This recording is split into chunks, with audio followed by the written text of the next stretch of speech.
नमस्कार देवियों, सज्जनों और सर्वप्रिय छात्रों, स्वागत। आज जिस टॉपिक के साथ उपस्थित हुआ हूँ, अपने आप में यह विषय जीवन के लिए प्रेरणा स्रोत का काम करने वाला है। इसलिए यह वीडियो अपने आप में मोटिवेशनल वीडियो होने वाली है। कवि गिरिजा कुमार माथुर 1918-1994 के बीच इन्होंने नई कविता को एक नया रूप, रंग और शिल्प सौंदर्य से सुसज्जित किया था। ये नई कविता के पुरोधा कवियों में से एक हैं। अपनी बात को बिंब और व्यंग्य के रूप में प्रस्तुत करते हैं।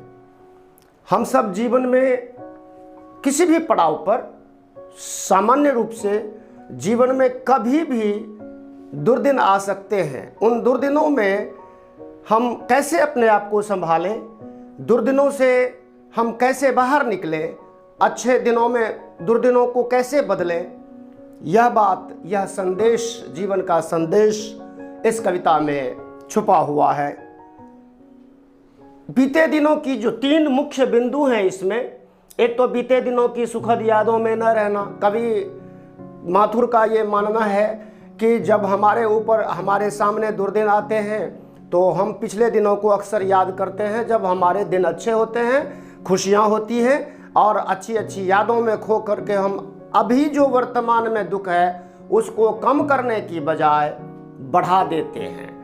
यही बात इन्होंने कही है, छाया मत छूना मन। मन को संबोधित किया है, अपने मन को ही संबोधित किया है कि छाया यानी कि बीते दिनों की सुखद यादों में चिपके रहने से वह दुख दूर तो होता नहीं है बल्कि बढ़ जाता है। इसलिए उन यादों को में से निकल करके हमें जो यथार्थ है, ये भी कहा इन्होंने, जो भी है अच्छी यादें थी, है ना, सुख समृद्धि बहुत सारी थी, ये सब छोड़ करके हम केवल और केवल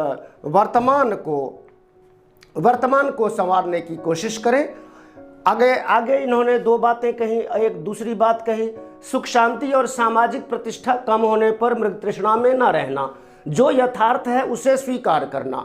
मृग तृष्णा में रहने से क्या होता है? अब मृग तृष्णा क्या चीज़ है? वो कस्तूरी हिरण जिसमें कस्तूरी है लेकिन वह जंगल में खोज रहा है, तो हमारे अंदर ही है। सुख शांति और सामाजिक रुतबा अगर कम भी हो गया है तो उससे हमें ये सोचना चाहिए कि अभी जो स्थिति है, अभी वर्तमान में जो स्थिति है, उस स्थिति से हमें मुंह मोड़ करके कभी भी अपने पीछे के दिनों को, बीते दिनों को याद करके अपने जीवन को नरक नहीं बनाना चाहिए और ज़्यादा मुश्किलें नहीं बढ़ानी चाहिए, ये तात्पर्य है। और साहस के साथ आगे भविष्य की ओर बढ़ना चाहिए, है ना।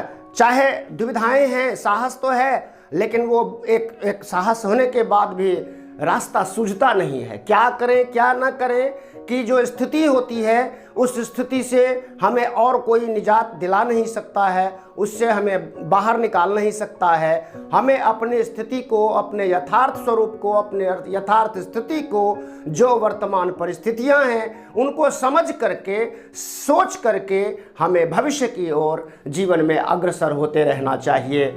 यही इस कविता का क्या होता है ना। बीते दिनों में, दुख के दिन जब आते हैं ना, तो बहुत सारी अच्छी यादें बीते दिनों की आ ही जाती हैं, उनका आना स्वाभाविक है ही। लेकिन हमें ये देखना चाहिए कि मैं जिन यादों में पड़ा हुआ हूँ, जो यादें कर करके जो अभी का दुख बढ़ रहा है या कम हो रहा है। अगर वर्तमान का दुख भविष्य, भूतकाल के अच्छी यादों को याद करने से कम होता हो तो ऐसा करना चाहिए। लेकिन मुझे नहीं लगता कि बीते दिनों की अच्छी बातों को याद करके, है ना, अच्छी यादों को और ज़्यादा याद करके वर्तमान के दुख कम होते हों। इसलिए वर्तमान का जो दुख है, जो कष्ट है, वह तो सिर्फ और सिर्फ हिम्मत के साथ आगे बढ़ने से ही वो दुख दूर हो सकता है। धन्यवाद आप सबका, सभी विद्यार्थियों के लिए और कॉमनली सबके लिए इस तरह के जीवन में पड़ाव आते रहेंगे, आते ही रहते हैं। तो हमें उन मुश्किलों से अपने आप को कैसे बचाना है, इसका संदेश देती हुई यह कविता छाया मत छूना मन होगा दुख दूना। न कभी भी इस बात को, इस मूल मंत्र को याद रखेंगे तो जीवन में मुश्किलें आएंगी, चली जाएंगी। धन्यवाद। चैनल को लाइक कीजिए, शेयर कीजिए, कमेंट कीजिए, सब्सक्राइब कीजिए और देखने के लिए आपका बहुत बहुत धन्यवाद। डिस्क्रिप्शन बॉक्स में जाइए, वहाँ पर और भी प्रश्नोत्तर से संबंधित और अधिक जानकारियाँ प्राप्त होंगी। धन्यवाद। नमस्कार।